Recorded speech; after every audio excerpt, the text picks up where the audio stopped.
Hello everyone.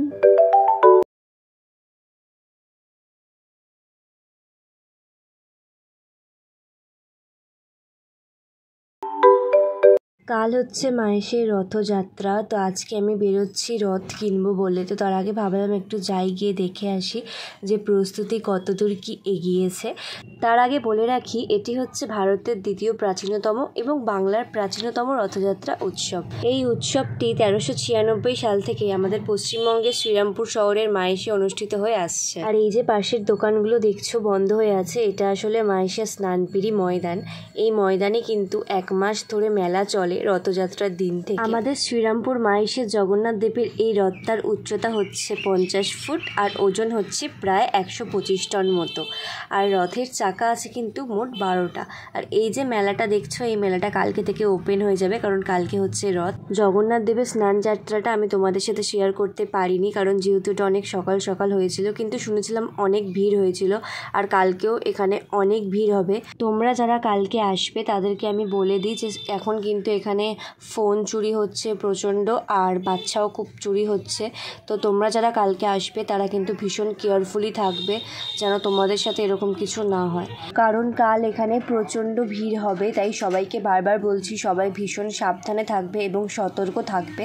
তো যাই হোক, মেলার এখানে ভেতরটা তোমাদের দেখিয়ে দিলাম, যেখানে এখনও অনেক কাজ বাকি।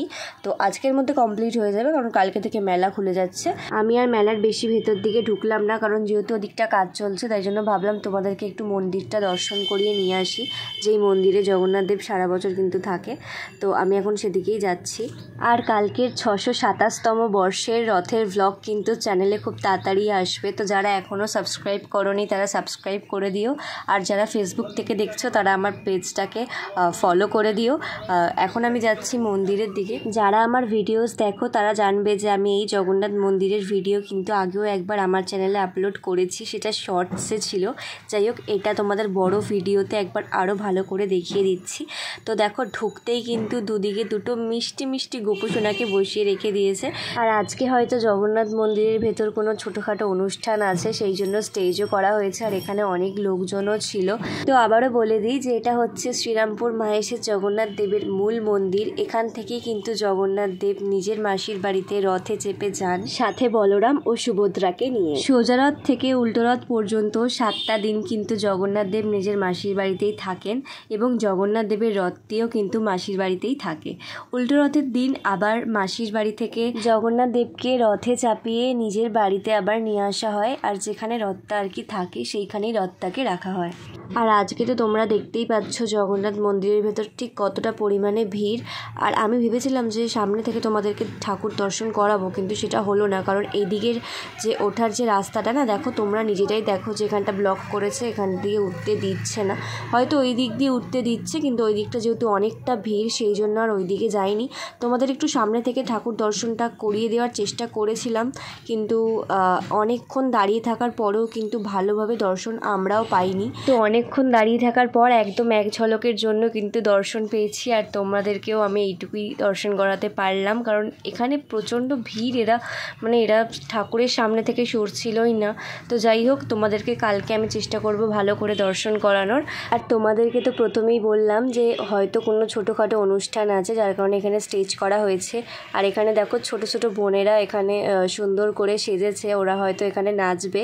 তো আমার যদি হাতে টাইম থাকতো আমি অবশ্যই দাঁড়াতাম, অনুষ্ঠানটা দেখতাম পুরোটা, কিন্তু আমার আজকে হাতে একটুও টাইম নেই, কারণ আমাকে আবার যেতে হবে রথ কিনতে, ঠাকুর কিনতে, কারণ যেহেতু আমরাও কালকে একটা ছোটোখাটো রথ নিয়ে বেরোবো, সেই কারণে। এই যে আলপনাগুলো দেওয়া ছিল পুরো গোটা মন্দির জুড়ে, এইগুলো আমার দেখতে এত ভালো লাগছিল যে আমি দেখেই যাচ্ছিলাম। তো যাই হোক, এখন আমি যাচ্ছি রথ কিনতে। তোমরা ভিডিওতেই থাকো, দেখতে থাকো, তোমাদের সাথে সব শেয়ার করব কি কিনছি না কিনছি। তো দেখতে থাকো।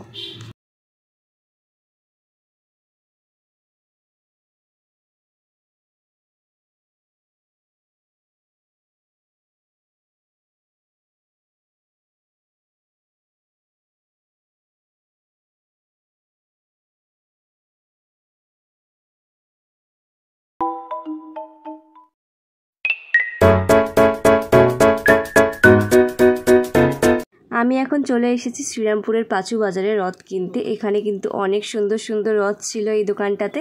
আমার কিন্তু এই গোল্ডেন কালারের রথটা, মানে গোল্ডেন কালারের পেপার দিয়ে পুরোটাই গোল্ডেনের কাজ করা, এই রথটা আমার সবথেকে বেশি ভালো লেগেছিল। আর বেশি বড় আমি নিতেও চাইনি, ছোটোখাটোই ঠিক আছে। আর একটা জগন্নাথ বলরাম সুভদ্রার একটা মূর্তি কিনেছি, যেটা তোমাদেরকে দেখাবো একটু পর। বাড়িতে এসে প্রথমেই ভেবেছিলাম টিমটিমকে রথটা দেখাবো, কিন্তু সেটা হয়নি, কারণ ওকে পড়াতে এসেছিল, ও পড়ছিল। সেই কারণে ও যতক্ষণ পড়ছে ততক্ষণ আমি একটু চা খেয়ে নিলাম। আর আমার চা খেতে খেতে টিমটিমের পড়াও হয়ে গেছিল। টিমটিম